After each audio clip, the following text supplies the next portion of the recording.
die. If this world was mine, I'd take your dreams and make them multiply. If this world was mine, I'd take your enemies in front of God. Introduce them to that life, hit them strictly with the vibe. What's up? My name is Ryan Shepard, checking in live if you're watching from the YouTube. I'm right here in North Plainfield, New Jersey, in my mother's basement. This show is called the Freelance Tapes. If you've been following me, I've been writing for years about boxing, about music, and all these different things. And now I've decided to kind of branch out and use my voice. As somebody that always wanted to be behind the camera and never in front of anything, this is a new space for me. But I'm happy to do it because here on the Freelance Tapes, we get to talk to writers, poets, journalists, editors, just different people who take storytelling and take it to a new level. And with that in mind, I'm very happy to have our first guest here today.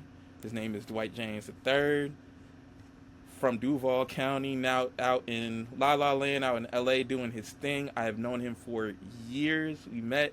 We'll get into that story a little bit later. But first things first, Dwight, how are you doing? Whew. What's good, bro? What's good, man? Very grateful, very thankful to be here. It's been a long time coming, man.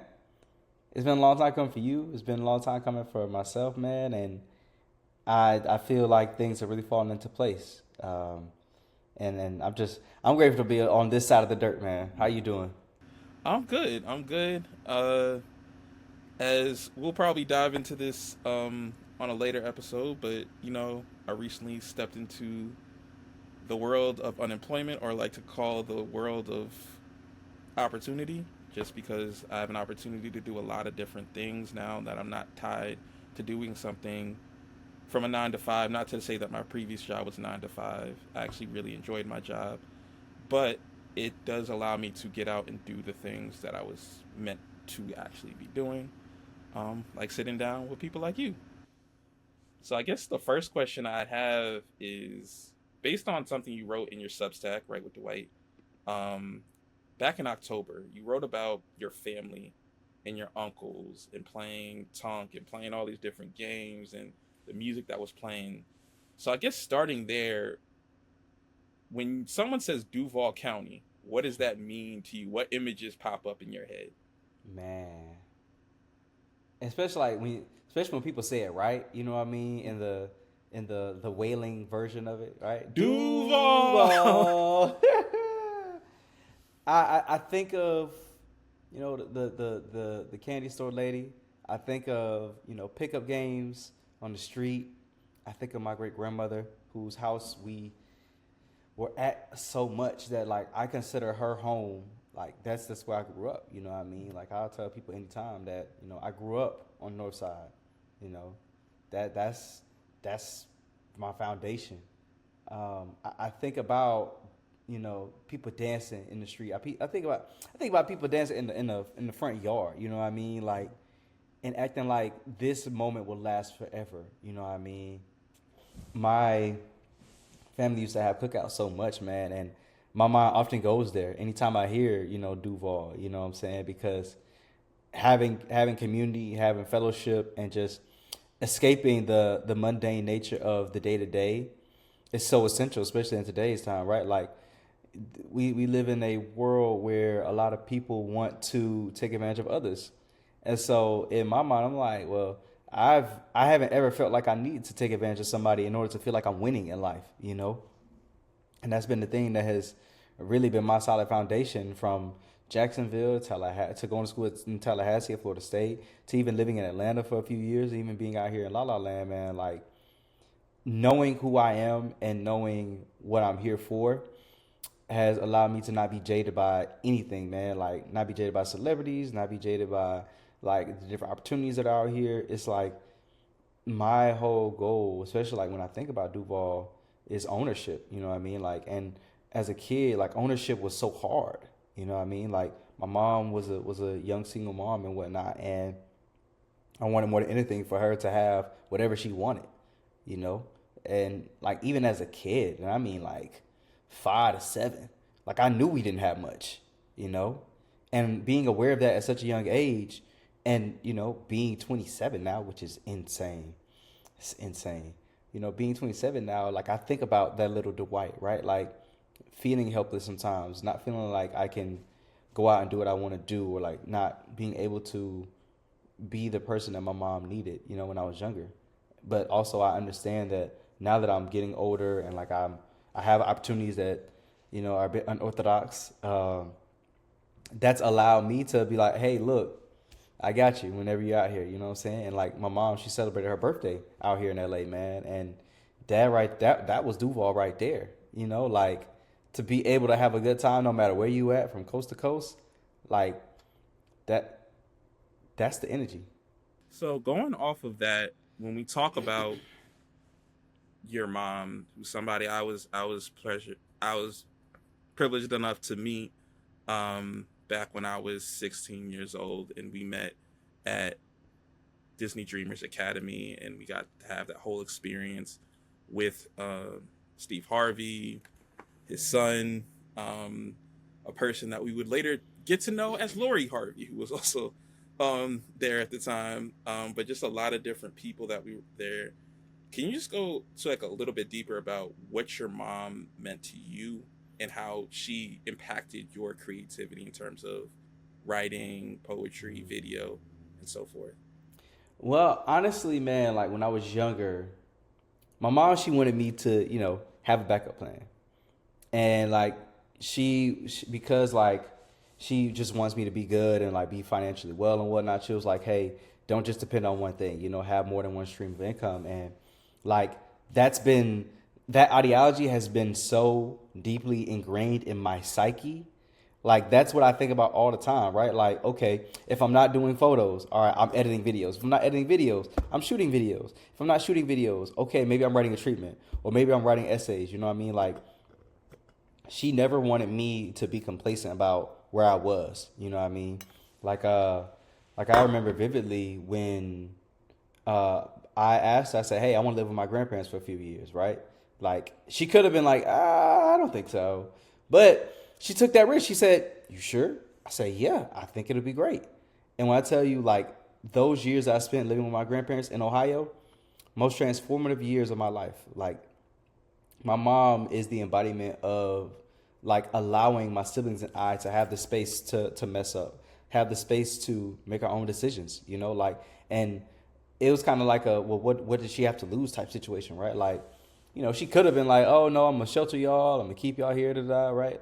She said, no, go off, go figure it out, go learn, go explore, right? And that was the biggest gift that I think she's ever given me, right? Like that autonomy to learn, grow, explore, and find out what I need to find out. And then honestly, like, if it don't work out, I always go back home. Like most people that like know me closely know that when I graduated during the pandemic and whatnot, like I had a job in Miami. I was there, you know what I mean? Like I up and left Tallahassee and I went to go work in Miami. But like I didn't feel like that was where I was meant to be. I love Miami. I will take a flight there at any point in time because I mean that's like one of my oasis cities.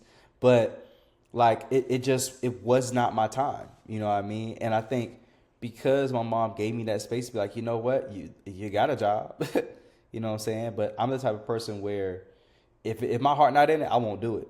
Like that's with any and everything. If my heart not in it, you can count me out. I'm not the type of person where like I feel like I need to sacrifice my morals, my moral compass, or even just who I want to become for where I'm at right now. Right? Like it's going like it would quite literally have to be somewhere close to a do or die situation for me to even consider that. Right? And even then, I'm like, I don't think that's worth it. And I can honestly step away from something like that and just be okay because of the fact that like my mom has had many opportunities to, work different jobs or even like leave the city and all this stuff. And I think the thing that has allowed me to appreciate her the most as of late is like, allowing us to still transition. You know what I mean? And like not feel like we have to be in a rush to leave, especially like in a rush to leave the house, right? Like, and when it was put into perspective for me that there are actually more young adults living with their parents than ever before. And it's like, okay, I'm not behind. Okay, like people could judge me, but it's like, just look at the world we live in. You know what I'm saying?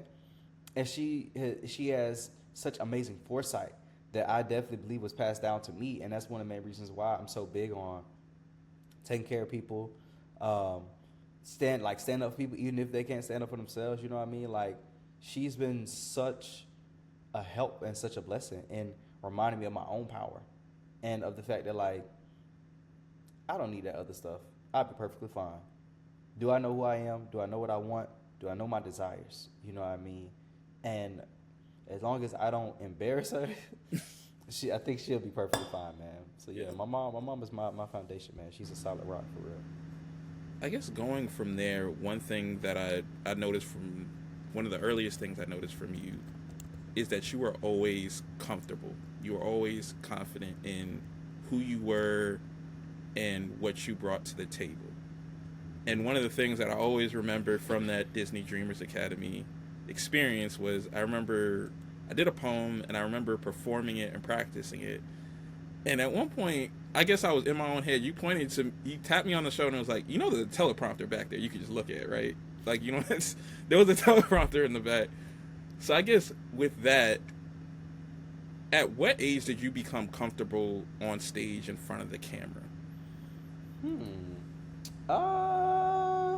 I think it was when I started doing spoken word, and I think that was around like 13, 14.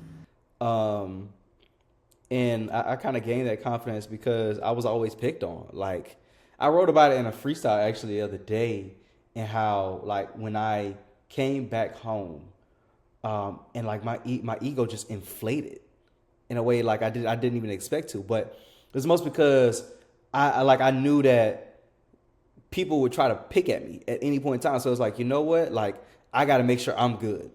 And the moment I make sure I'm good, like, nobody can tell me anything. You know what I mean? So when I came back home around like 12, 13, back to Jacksonville, I started, you know, being in the poetry groups and stuff like that, and started memorizing. I was like, yeah, nah, y'all can't tell me nothing. Like, who y'all thought this was? You know what I mean? And just from there, I was really able to do what I needed to do, so in that way I could, you know, feel like I could take up space. But also, because I knew that I was being bullied and I was aware of that, and I knew I could tell when someone else was being bullied, and I had that level of awareness, that made me cut up. I can't even lie. It was like, who do you think you are? You know what I mean? And so for me, I've always just been about respect. You know what I mean? Like, it's respect begets respect. And the moment I like carried that, and the moment I realized that that could be my thing, that's really what was like, okay, that's all me. You know what I'm saying? So I definitely could say it was around like, you know, 12, 13, you know, when I started doing poetry. Because like I was either the youngest or I was the smallest, and sometimes both. So it was like I had to compensate for something. Y'all not finna make me feel small. Y'all not finna make me feel smaller than I already am. So it's like I had to. My voice was quite literally my amplifier. And I tell people that sometimes out here in LA, I'm like, yeah, I'm a writer, director, filmmaker, but I'm an amplifier too. And it throws people off because they're like, well, what do you amplify for? I was like, I'm an amplifier for people that need to be heard. Like, I don't ever feel like I need to, like I said, bar gold or just take over a space, you know, for the sake of doing it, or like just for the sake of ego. Like, nah.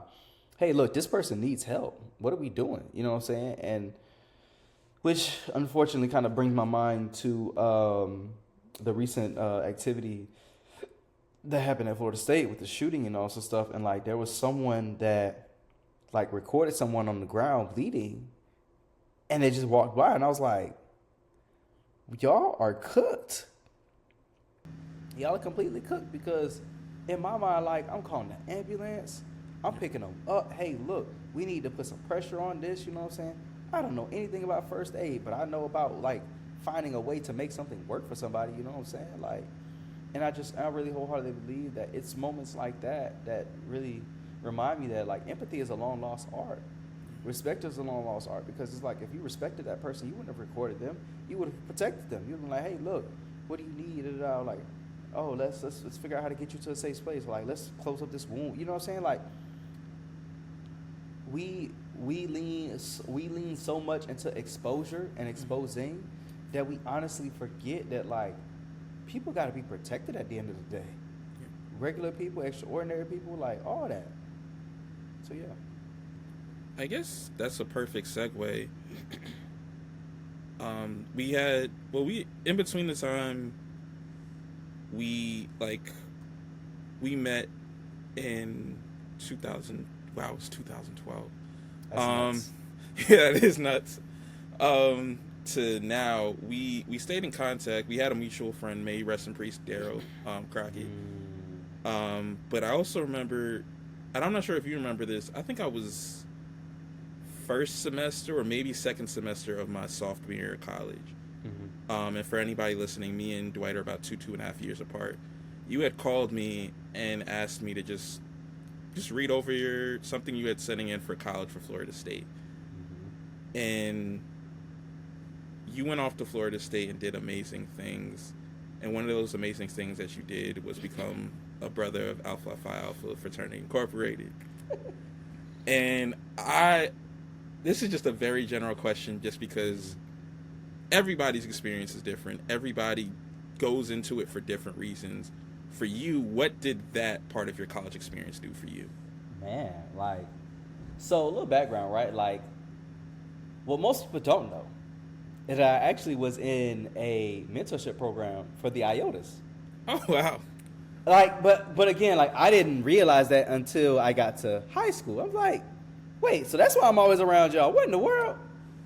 Right? So, I mean, don't get me wrong, still love them boys. They're my guys, you know what I'm saying? Shout out my mentor, Coach McCoy. That's my guy, 100%, man. He the reason why Dr. Coach McCoy now, you know what I'm saying? He done got his doctorate from Florida State, you know, he act a little different. But man, like, the men in my life that were not loud about their, like, fraternal experience were all alphas. And that drew me in, right? Like, you don't need to, you know, be hopping. You don't need to be strolling, whatever. But it's like, are you doing the work? So like, Brother Dr. Gregory Bostic, he was a principal at a school at a high school in Jacksonville that my mom and aunts went to. Brother Jonathan, his name is escaping me, but he was over a like financial wellness program that they brought to Douglas Anderson School of Arts, right? And it was just people like that, and I was like, yeah, I definitely can see myself doing this, right? Like, and it wasn't, and for me, it really wasn't even about like feeling like I needed to join the fraternity. Like, it was more so that like, I want to be around men that did not feel like they needed to showboat or like didn't feel like they needed to be on the scene to be seen, right? Like, even when I think about my line, you know what I mean? Like, we're all killing it in our own way. And like, we all embrace that, you know what I'm saying? Especially because like, we were a revival line, right? Like, there was no one on campus, you know what I mean? Like, we had to really work with older brothers, and we had to work with, you know, the grad chapter and all this stuff to really bring the chapter to where it is right now. And it's just kind of cool that, like, regardless of all the circumstances that we endured while we were on campus and whatnot, like, we made our experience our own thing. You know what I mean? And that was really more important to me than anything. It's like, how can we make this us, you know what I mean, as a line? And then also, like, what can we pass on to make sure that those that come after us understand, like, yo, y'all probably won't ever be in a situation like this in a while, you know what I'm saying? Because of all things that we've done to make sure that, you know, they're good to go. But like, the biggest thing was just making sure that we embraced the present, you know what I mean? Like, we literally took everything one day at a time, man. And I think for me, like, a lot of times, like, I wouldn't wear letters. It's like, if you know, you know. And even now, like, and when I'm older or whatever, and like, I'm around, you know, Red Chapter, and then, you know, some guys that are interested in all this stuff, and I'm like, hey, y'all, if y'all want this for attention, this is not the thing to be a part of. Because that's not, in my mind, that's not what it's about. Like, it's about doing the work. It's about being amongst other men that do the work, right? Like, there are so many alphas out here in California, and even just in LA, that are all doing crazy dope things. You know what I mean? Like there are some that have fashion houses. You know, they're directors, writers. You know what I mean? Like that literally allowed me to tap into a group of men that, you know, I could have. I believe I still could have, you know, tapped in or whatever. But like, it's just a bypass. You know, it's like, oh, okay, cool. Oh, yeah, cool, bet. You know what I'm saying? And then like once they realize the level of grit I have and the tenacity to do the thing, they're like, oh, yeah, let's keep you around. You know what I mean? Like even there's this thing in Leimert Park called the Metaphor Club, and one of, well, actually two or three of the partners are California alphas.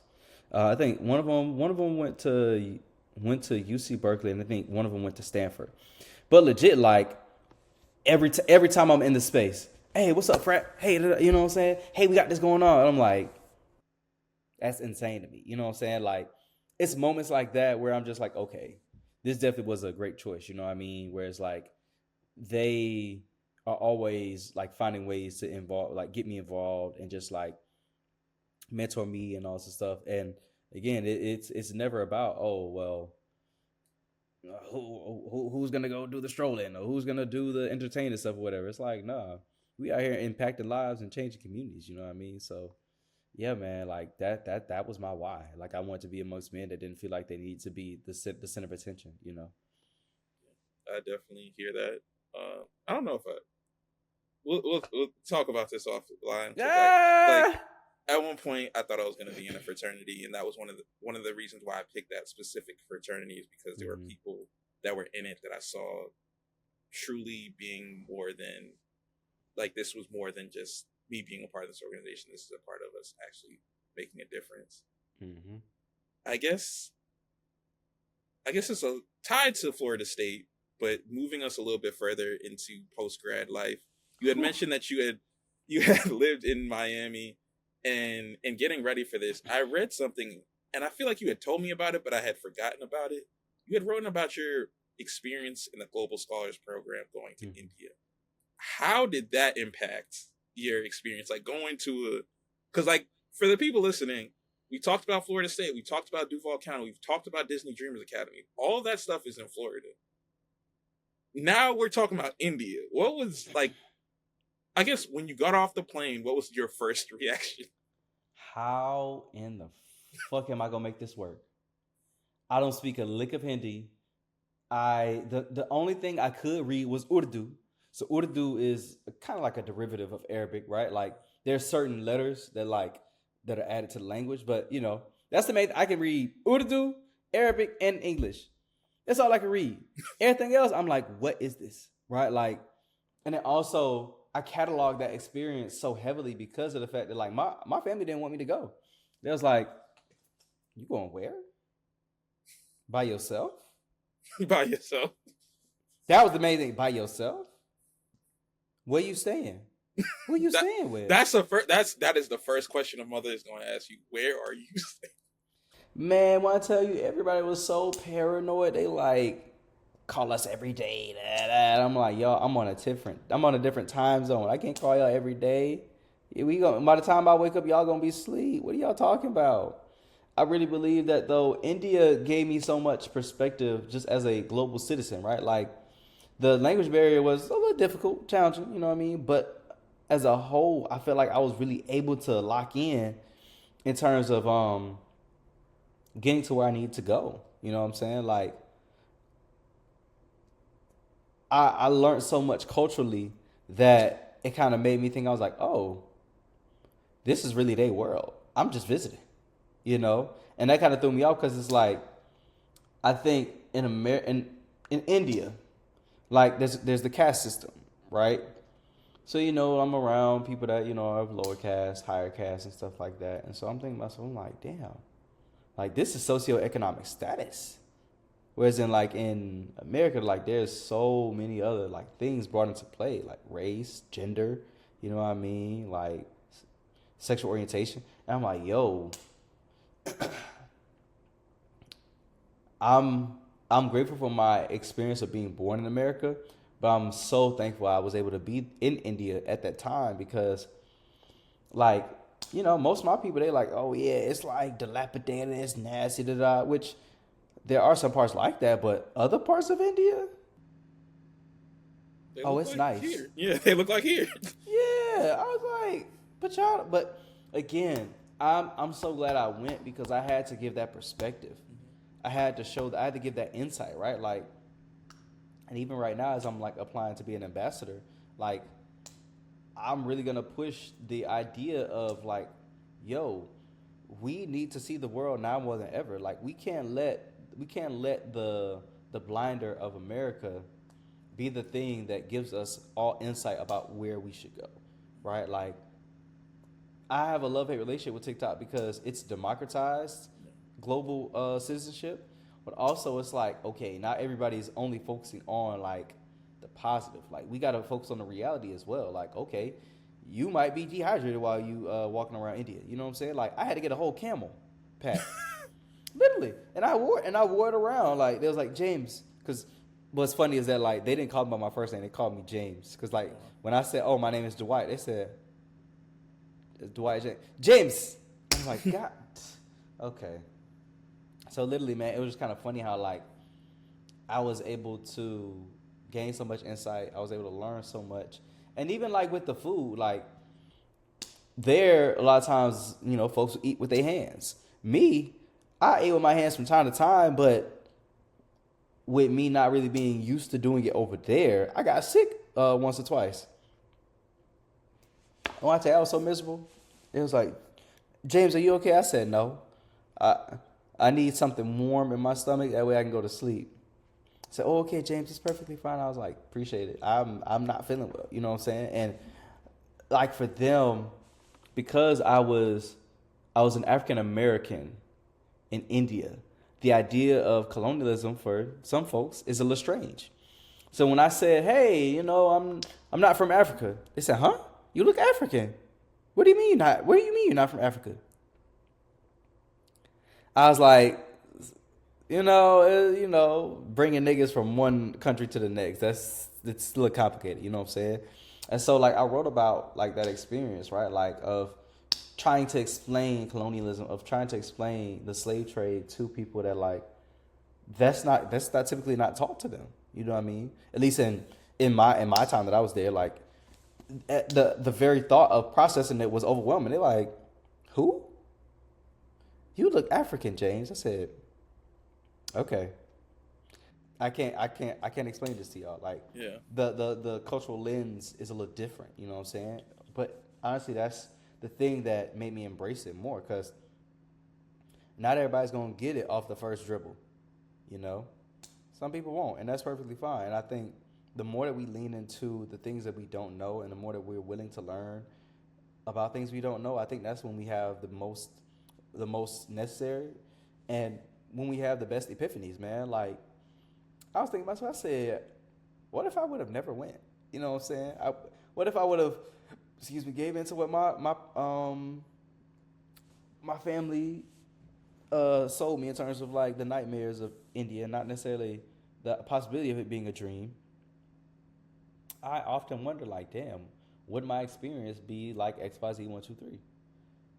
And I wouldn't trade that experience for anything. I feel like me going to India encouraged my family to see the world more. Like, prior to me going to India, I think I was the only person in my family with the passport. And it's funny because my passport was gifted to me.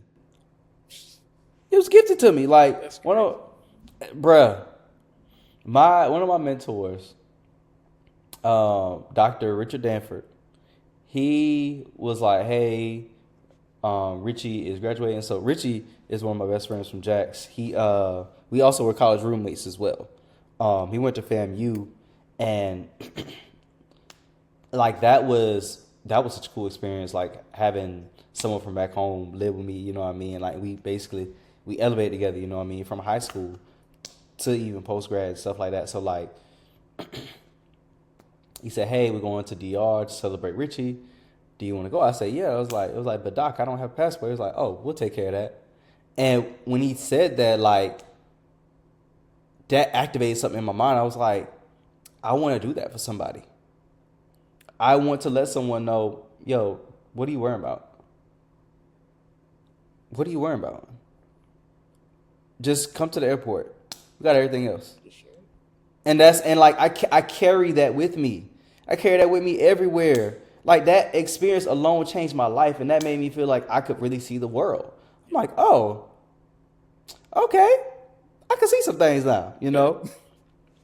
And I really wholeheartedly believe that if if Dr. Danford didn't bless me with a passport, I wouldn't have gone. I would have still went to India, but like it wouldn't have been such a full circle moment. You know what I mean? Because it kind of felt like, okay, now I'm going off and doing the thing by myself. I'm going far, not just to the islands or whatever, or just South America. No. Like I'm going across the Pacific, no, the Atlantic Ocean.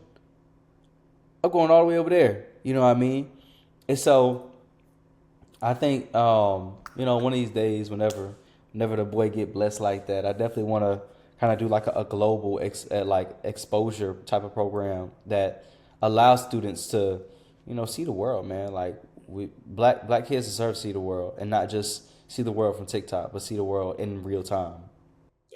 That is so important. I think one of the reasons why I'm so thankful I have the mother that I have in the community, support that I have, is like they all pitched in to help me get where I got. Like I got to see the inauguration of Barack Obama. So I got invited to a conference, but they wanted something crazy like $2,500.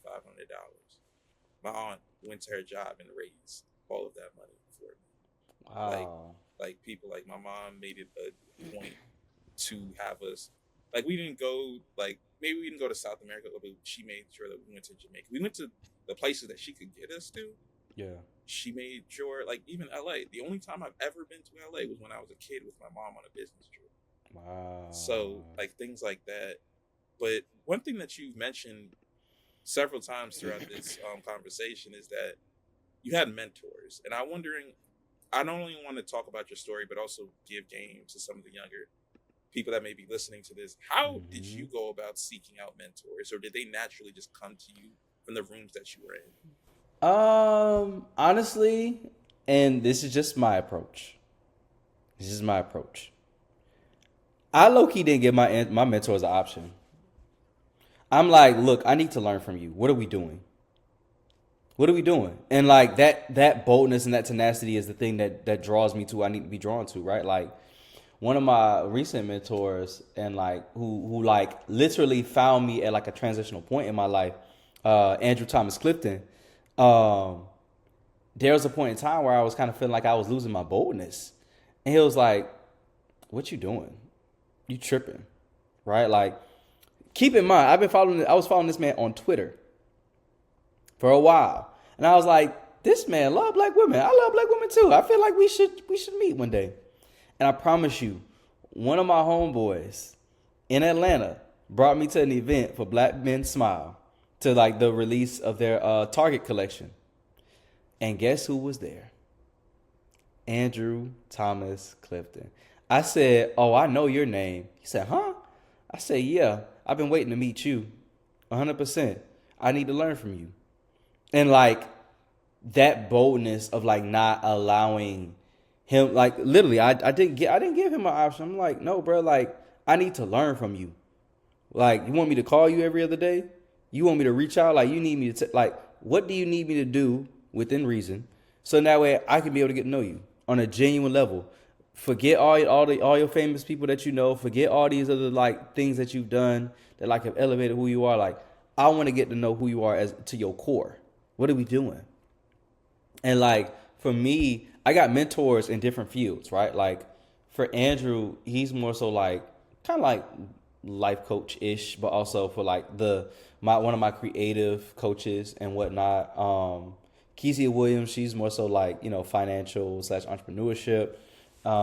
My guy Edward Sanders, he really exposes me to a lot of like VC alternative thinking and whatnot.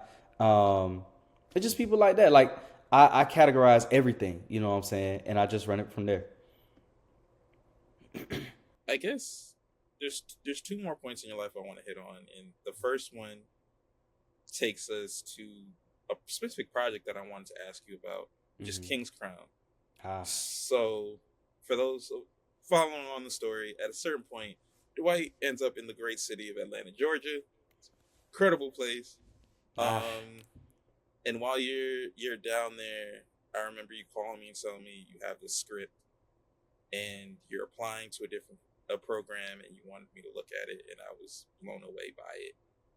For those who are not as lucky as me to have read the script, what is King's Crown, and more importantly, what inspired it? Because as you mentioned in your previous answer, you love Black women. You have an affinity for Black women and how they've helped you and supported you throughout your life. So I'll let you take it. The floor is yours for King's Crown. Yeah. Actually, give me 2 seconds. I think somebody rang the doorbell. Gotcha. And I'll be right back. You are watching or listening to the Freelance Tapes. Your wait time is 15 seconds. Please wait patiently as a representative is eager to speak with you. We thank you for your patience. To all the Black women in my life.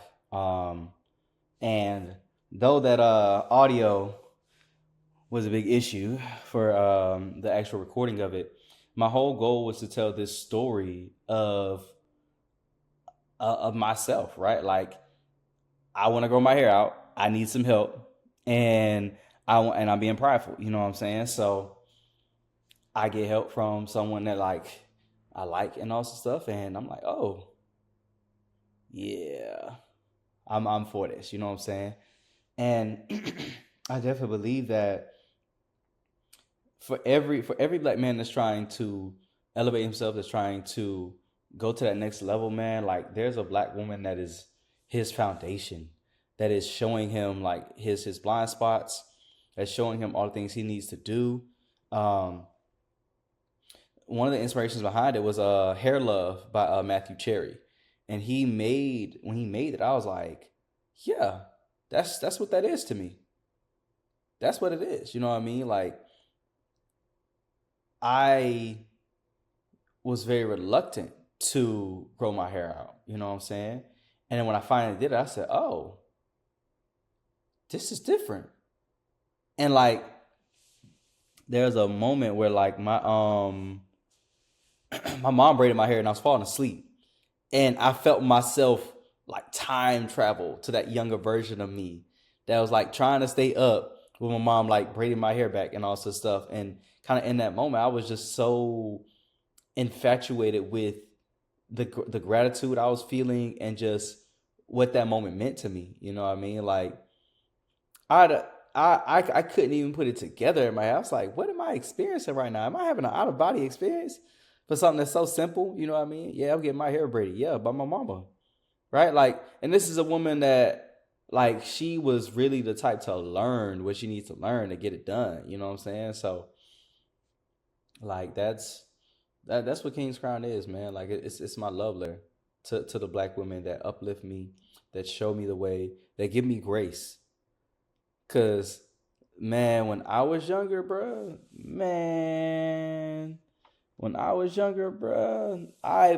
my ego was crazy.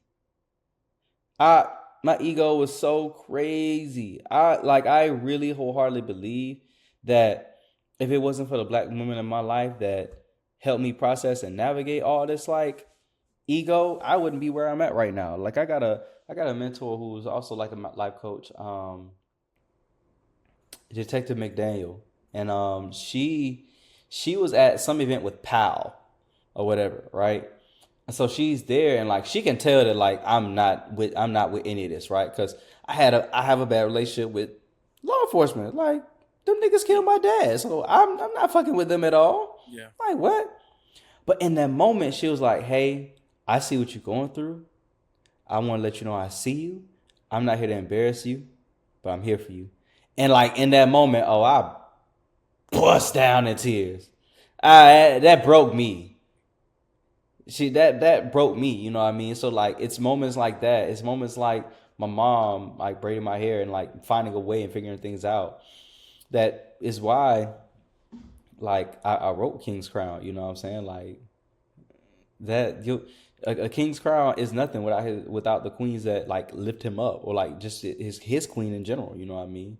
So yeah, man, that was the impetus behind King's Crown. I wanted to save this for last, but since you mentioned it, one thing that we had talked briefly about when we first met as teens is that we both lost our fathers. Mm-hmm. As you mentioned, your father was killed by police. My father died due to something that also kills a lot of black men, which is a heart attack. Mm-hmm. For you, how did that event in your life impact the man that you are today? Ooh, it made me realize I can't do this by myself. Like I cannot do this by myself. Like, prime example. I think a lot about like how I even got into college and how I was able to go to college for free. That wasn't just me. Like, I knew people that knew people at different organizations or whatever. I applied everywhere. I wrote all my essays. You know what I mean? Like, and even like, because what most people don't know and understand is that I didn't want to be in care, which is like a first generation program at Florida State. I didn't want to be in care because I was embarrassed that I was broke. I didn't want to be labeled as like the broke nigga on campus. I genuinely thought that was how it was gonna be.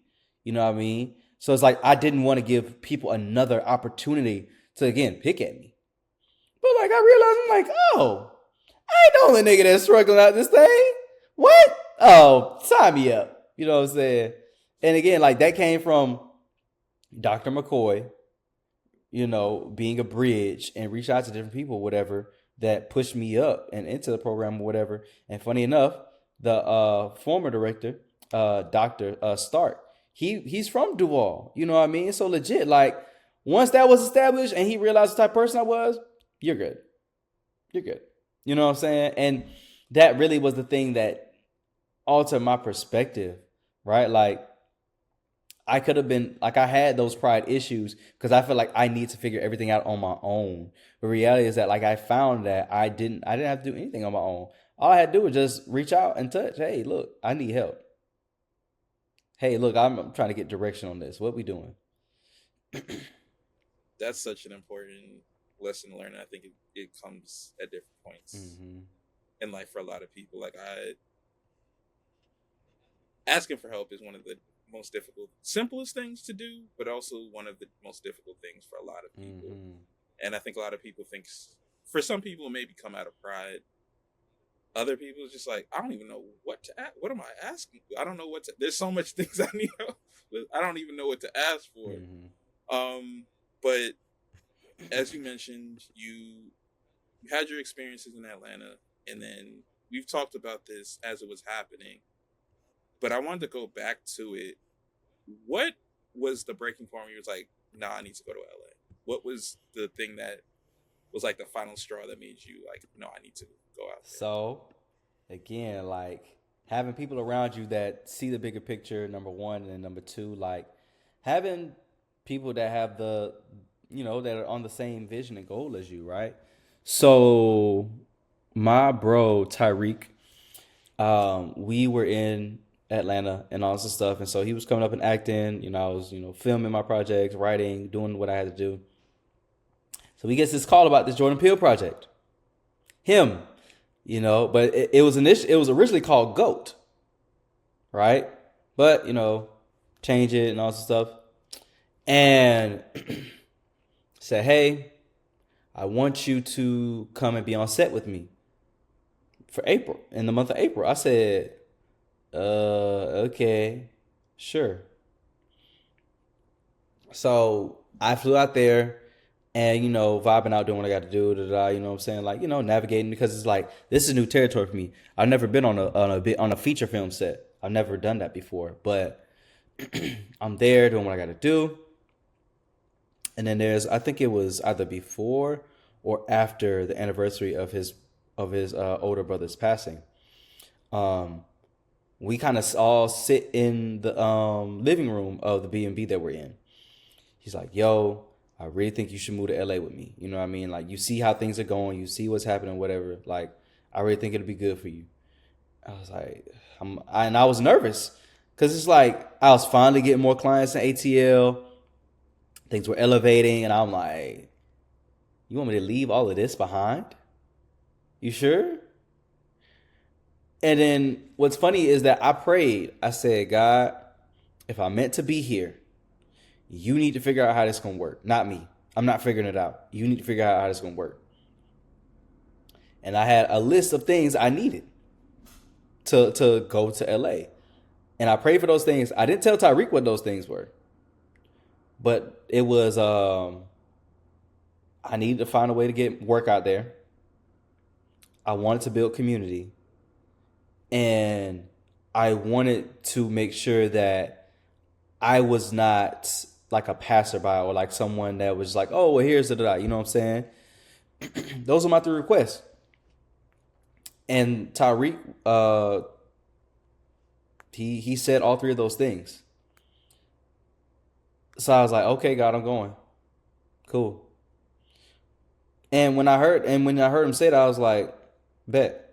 Because I knew it in that juncture of my life, I heard God through people that I was like around or interacting with or whatever. So it's like, I know that someone's blessing is next if like they tell me that thing and then I'm exposed to the thing they want to do, right? Like, prime example, like yesterday, someone told me that they wanted to be a showrunner. I said, cool, no problem. Bro, tell me why I'm sitting at the table with the woman who is the showrunner of Moesha. Right? And creator of Parkers. But again, I didn't add up those circumstances. To be quite frank, I didn't know who she was. So I'm going in blind. Hey, how you doing? Like just giving genuine Southern hospitality. Right? But again, it's moments like that tell me, oh, that person is next. Oh, that person got this this person got that coming up the pipeline. Like that's literally how I know, and honestly how I knew that I was on the right path. You know what I'm saying? Like once Tyreek told me those things, I said, well, let's go. You know what I mean? And funny enough, like the first month and some change was hard. But boy, I was hitting that ground. I was talking to people, letting them know what I wanted to do, and they couldn't deny me. They said, cool. When can you start? What do you need? And now it's like, bro, I can't sleep. Every other day they're like, hey, Dwight, can you come out and do this? Like literally, I looked at my notebook. I said, I gotta shoot today. I forgot I had to shoot today. Completely forgot. But again, I'm like, oh, okay, cool. It's later on in the day, but still, I was thinking to myself, like, oh, I had a whole shoot today, and I had no clue. But again, like it's moments like that kind of give me that reassurance that I'm on the right path and doing the right things. I'm doing what I need to do by simply just showing up for myself and showing up for, again, other people and being that amplifier, you know? Like a lot of times when people see like folks around them coming up or whatever, and you know they feel like they need to have that pride or like that kind of like the spirit of entitlement and all this stuff, like that don't matter to me. Okay, congrats that you got this, like, but where's your heart at? What's your focus? What are you trying to do after this? Because this moment is going to come and go, but what are you going to do in order to pay it forward? Like like that, and that's the reality of like living here, right? A lot of people want their moment. And it's like, well, why not make your moment? And then when you make your moment, then put somebody else on that helped you get there. You know what I'm saying? And that's the important part, right? Like that helped you get there because there are people that, you know, they see what you on, they see what's going on. Oh, well, let me keep this person close to me. You know what I'm saying? Like, and honestly, like seeing Tyreek elevate and seeing all the things that he's doing. Also, like my other bro, Nick, who's in, what is it? He was in Bel Air and he was in White Lotus. So legit, like seeing them elevate, like that doesn't disturb my heart. That doesn't make me feel like, oh, well, what about me? What are y'all gonna do for me? Bro, I could care less about that. I'm about to go like write my own stuff, pitch my own, like that's not that lane isn't for me. And the moment I realized that like I don't have to steal someone else's shine in order to shine, bro, that don't matter to me. I got more important fish to fry. You know what I'm saying? And like being out here, like a lot of times I am the only one that's home. It's like, okay, cool. They gotta travel. They gotta go do it. They gotta do whatever. I gotta travel too. You know, but like again, it was when Tariq said, hey, "Yo, you should pull up. Hey, look, we'll figure it out while we out there." And we did, and we still are. One day, 1 minute, one step at a time. And you know, I pray for the day that I can really be able to, you know, show him my gratitude. Like really let him know, hey, yo, you quite literally were a vessel for a thing I need to do. And I'm very grateful for it. You know what I mean? Like, if I wouldn't have came out here, bro, I wouldn't be making what I'm making to be able to pour back into people. You know what I'm saying? Like, that's exactly why I was like, yo, when you get your domain and stuff like that, hey, how much is that for the year? Here you go. No problem. And don't try to give it to me back because you're gonna piss me off. You know what I'm saying? Like, it's moments like this, right, where like you really start to see who's really for you and like who just wants you for the moment. You know what I'm saying? Going off of him, another thing that I wanted to ask you about in terms of him is you talked about working on this movie after having worked on and put together King's Crown. And when did you learn about working on the set of a film like that you can now use to pour back into your own work? Man. Wow. That's kind of heavy. I can't even lie to you. I mean, first things first, like Justin Tipping is that guy. Like there are people that like, oh, you know, they're good or like they're decent in terms of like craftsmen and whatnot, but like Justin Tipping, he is a craftsman when it comes to this stuff. He is excellent at what he does, bro. And like I think that was the main thing that inspired me so much because I'm like, yo, you're crazy when it comes to this. You know what I'm saying? Also, like, you gotta know, depending on how you know, are brought onto a set, that really can determine like how you move. You know what I mean? Like, okay, it's brought on by one of the actors, you know what I'm saying? But, you know, I definitely can say that I was able to see, okay, everybody got their own role.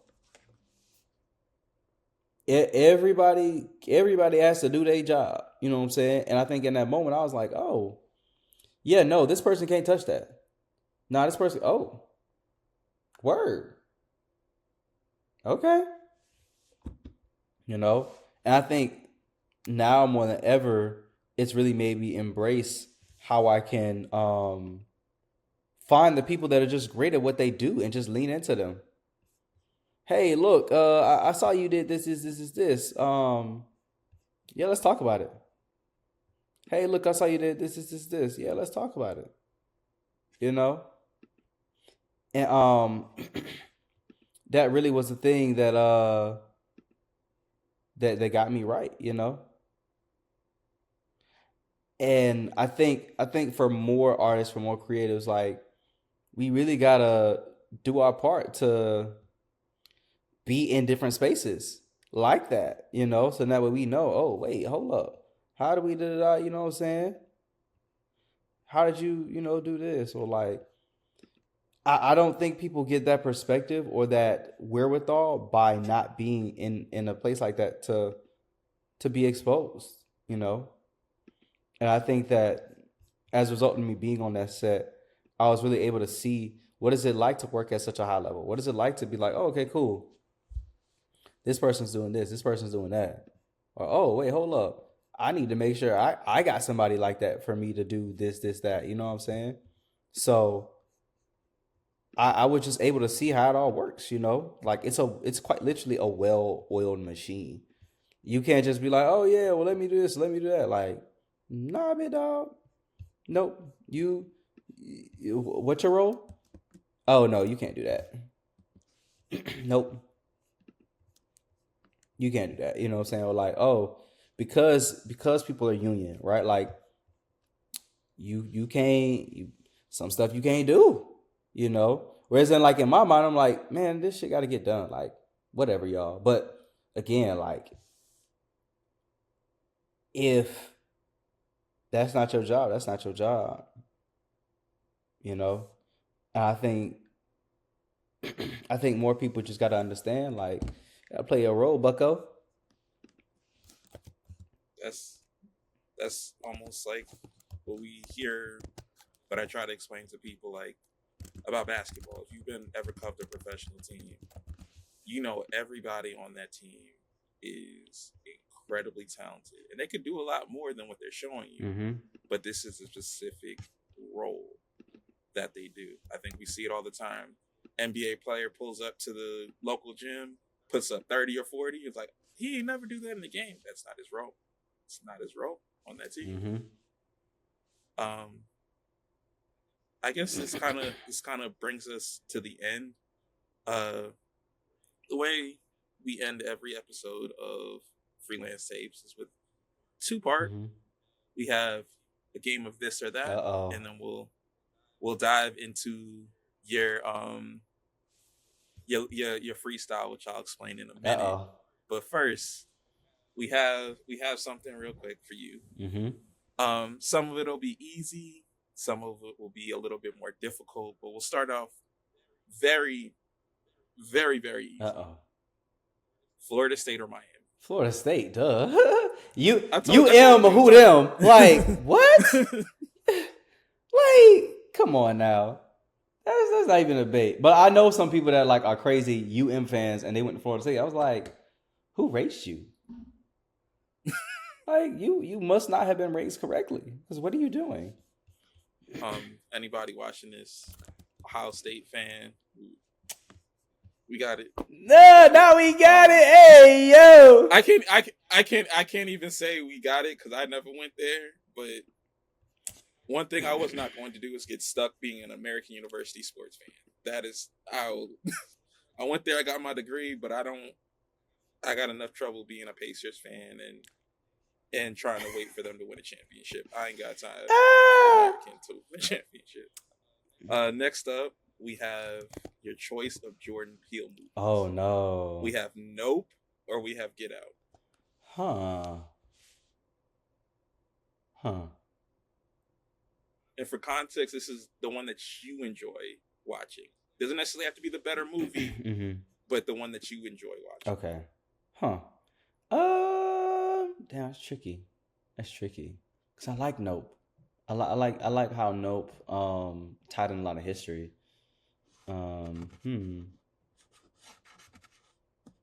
Yeah, Nope. Yep, Nope. That's interesting because I feel like Nope got a lot of criticism because it wasn't.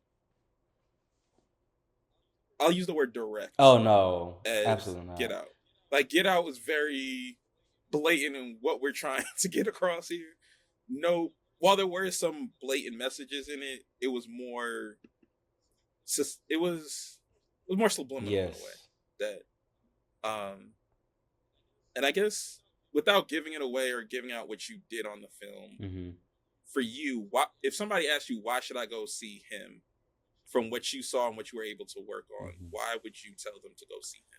I would say that him is a story of somebody that comes from nothing that just wants to that wants to make something of themselves by any means, but also that keeps their heart intact. So in that way, they don't compromise their heritage just for a moment in time. And I think it's a story that will, I believe, encourage people to see themselves, to see someone that they recognize. But also it's like, one of the questions that's asked is, what are you willing to sacrifice, right? Like, and the main motto is like, greatness demands sacrifice, but it's like, how much are you willing to give to get what you want, right? Or even get what you need. So I think that it will question what being at the top really means. it questions what does being a star truly come with, and how do you balance that humbleness, that humility with like the grandeur of the star power. You know what I mean? That's a really. I watched the trailer this morning again just to see it, and it was just definitely like it was also really cool to see Marlon Wayans in that role. Yeah. I mean, not yeah. It was just like it was just. I know you. You're good. I was mimicking what he did in the video. Oh yeah. So he was like, it was just like, it was just really interesting. Also, this is a side note for anybody listening to this episode. We're debuting it on May 13th. But we're recording on April 22nd. Unfortunately, Papa's House, which was Damon Wayans and Damon Wayans Jr.'s sitcom on CBS, was canceled. Which is unfortunate. But the Wayans family, they always gonna figure something out. The last question I'm gonna ask you is not as much of a this or that, but I'm gonna use one of our favorite things that you wrote, or one of my favorite titles. Niggas love R&B too, and that's as an R&B. I wouldn't say so. I'm an advocate. I love R&B. This thing that has gotten me far in journalism. If you had to pick 3 artists, dead or alive, to headline a music festival, R&B artists, and I'll make it a little bit easier and say that since we're airing this the day after Mother's Day, we'll keep it on women. Okay. Keep it on women. Okay. So we'll make it a little bit easier. I'm biased extremely. I definitely will say Anita Baker because how sweet it is. Woo! She's so good, boy. I love Anita Baker so much, man. Fantasia. Who else? Anita Baker, Fantasia. Because like I want women that like when I go there, I know I'm gonna be deep in my feelings. That's my goal. I want to be in the well of my feelings.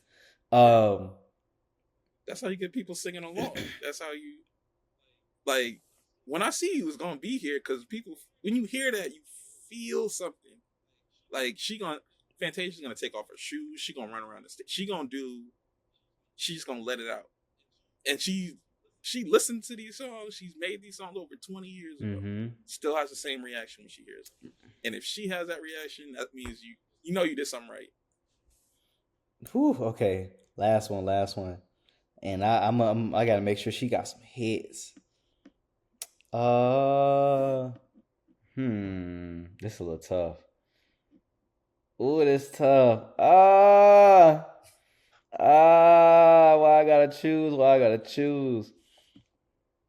Let's see, Anita Baker, Fantasia. Well, we've done a veteran legend who's been in here for 40, 50 years. We have someone that's kind of in the middle, about 20 years. Is there anybody newer? Anybody in this new class that makes you feel something? Hold on. That's hard. You just made this hard. Hold up. I'm not saying you have to do it. I was just trying to give you some. Again, I'm biased. If we're gonna do that route, I'm gonna have to say Tink. I ain't mad at it. I'm gonna have to say Tink because I can't lie. I went to her show in Atlanta, and like I was infatuated. I said, I understand it. I understand it now. So legit. Thank you. Yes, Lord. Hey. Should have bought a Honda. Ooh, should have bought a Subaru. Listen, trying to tell you. Not to go completely off of the music, but this is why more people go to live shows. If you can afford it, go to live shows. It will change your experience. I saw Tink live. I was already a fan of Tink, but seeing the way people react to her first beat, people singing word for word, bruh, and for those, and it also make people more, I guess, appreciative. When somebody says somebody sold out a 3 or 5,000 seat arena, I mean a venue, do not look at that. Oh, they're not doing stadium. For people, try to sell 3,000 of anything to any group of people and tell you, and then get them excited there and have them singing along. That is not easy, and it's even more difficult as an independent artist, bro. And as an independent artist, like, don't get me started on Tink. That's love my life, low key. In another life, oh, trust, I'm on bended knee for Tink, 100%. I have no shame. Absolute no shame. As toxic as she is in all them songs. Yep. Mm-hmm. Okay. Oh well. I'll handle that, no problem. Thank you so much. I appreciate you in advance. Last thing we do is, for every episode, is Freelance Tape. We try to give everybody a freestyle. You get a minute to talk about whatever it is that you want to talk about. But since it's Mother's Day, and I know you talked about your mother before, can you wish your mother a happy Mother's Day? Oh, man. Yeah, Ma, I must extend my deepest gratitude to you. You are my why. You are my reason. When I think about tenacity, when I think about finding a way out of no way, you are the first person that comes to my mind. When I think about somebody that don't let nobody get in their way and doesn't let anybody like deter them from what it is they have in their mind, heart, spirit, soul, for whatever it is that they want, I think of you. I think of the man I hope to become, to make sure that you are proud of that you're proud of me and my siblings and whatnot. Like, when I think about where I've been and where I'm going, I pray that I always have you right there with me. Beautiful, man. I know I say that all the time. Thank you not only for being here today, but just for being a friend, for being yourself, for being not just helping me, but as you mentioned, helping a lot of different people. I know we've talked on the phone about helping people. There are more people that Dwight has helped that we didn't even get to mention that are even on the show. Tap in with him, Write with Dwight. Go see him when it comes out. I don't remember the release date off the top of my head. I think it's later this year. I think it's September 19th. September 19th. So right when y'all kids going back to school, football season started. Make sure you go see. Perfect tie into football. Mm-hmm. I'm sure they'll have commercials on CBS or whatever when the season starts. You could also check him out. Working with Rev Supply. He's directed episodes of Tempest Tuesday. There's just a lot of projects. King's Crown. Just a lot of different ways you can support Dwight. So without further ado, that's the end of the Freelance Tapes episode 1. This has been Dwight. This is me, Ryan Shepard, and we're out. Peace.